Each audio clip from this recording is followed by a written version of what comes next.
កាសចរស៊ីវិលកម្ពុជាចេញសេចក្តីជូនដំណឹងប្រលានយន្តហោះអន្តរជាតិតេជោបើកឲ្យប្រតិបត្តិការនៅថ្ងៃទី9ខែកញ្ញាគណៈពិធីសម្ពោធជាផ្លូវការនៅថ្ងៃទី20ខែតុលាឆ្នាំ2025 រដ្ឋលេខាធិការដ្ឋានអាកាសចរស៊ីវិលកម្ពុជានៅថ្ងៃទី23ខែឧសភាឆ្នាំ2025នេះបានចេញសេចក្តីជូនដំណឹងជាផ្លូវការដោយបានប្រកាសថាការបើកឲ្យប្រតិបត្តិការប្រលានយន្តហោះអន្តរជាតិតេជោនឹងធ្វើឡើងនៅថ្ងៃទី9ខែកញ្ញាឆ្នាំ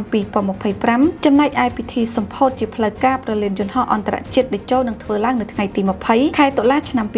2025សេចក្តីជូនដំណឹងដែលបណ្ដាញព័ត៌មានទទួលបានបញ្ជាក់ថាតាមការសម្រេចរបស់សម្ដេចមហាបវរធិបតីហ៊ុនម៉ាណែតនាយករដ្ឋមន្ត្រីនៃកម្ពុជាចុះថ្ងៃទី21ខែឧសភាឆ្នាំ2025រាជរដ្ឋាភិបាលបានឯកភាពជាគោលការណ៍ដូចខាងក្រោមកំណត់យកថ្ងៃទី9ខែកញ្ញាឆ្នាំ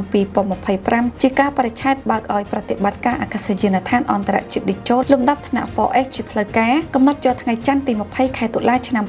2025សម្រាប់រៀបចំពិធីសម្ពោធបើកឲ្យប្រើប្រាស់អាកាសយានដ្ឋានអន្តរជាតិតេជោលំដាប់ថ្នាក់ 4S ជាផ្លូវការក្រោមអធិបតីភាពដ៏ខ្ពង់ខ្ពស់របស់សម្ដេចមហាបវរធិបតីហ៊ុនម៉ាណែតនាយករដ្ឋមន្ត្រីនៃកម្ពុជាអាកាសយានដ្ឋានអន្តរជាតិតេជោមានលក្ខណៈទំនើបនិងលំហធំទូលាយដែលសាងសង់ឡើងលើផ្ទៃដីជាង2600ហិកតាអាចអនុញ្ញាតឲ្យយន្តហោះខ្នាតធំចុះចតបានក្នុងនោះមានយន្តហោះប្រភេទ Airbus A380 និង Boeing 747និងអាចទទួលអ្នកដំណើរបានរហូតដល់13លាននាក់ក្នុងមួយឆ្នាំសម្រាប់ដំណាក់កាលទី1អាកាសយានដ្ឋានអន្តរជាតិតេជោវិនិយោគក្រោមទឹកប្រាក់